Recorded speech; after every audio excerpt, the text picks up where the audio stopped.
లక్ష్మి పట్టుకోవడం అంటే నువ్వు సంతోషంగా ఉండాలి, ఆనందంగా ఉండాలి.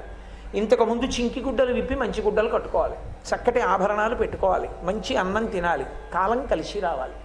తైలాభ్యంగో, ఏ మాడుని బుద్ధిని అలక్ష్మి ఆవహించి ఉందో అది పోవడానికి మాడు మీద నూనె పెట్టించుకుని నువ్వుల నూనె ఒళ్ళంతా రాసుకోవాలి. ఒళ్ళంతా నువ్వుల నూనె రాసుకుని తలస్నానం చెయ్యాలి. ఎప్పుడు? తెల్లవారుజామున ఒక జాము వేళ ఉండగా.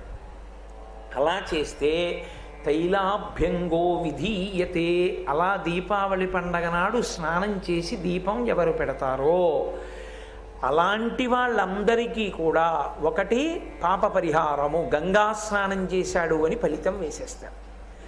దక్షిణాయన పుణ్యకాలంలో కాశీ వెళ్లకుండా గంగా స్నానం సంకల్ప సహితంగా చెయ్యడానికి అవకాశం ఇవ్వగలిగినటువంటి తిథి ఒక్క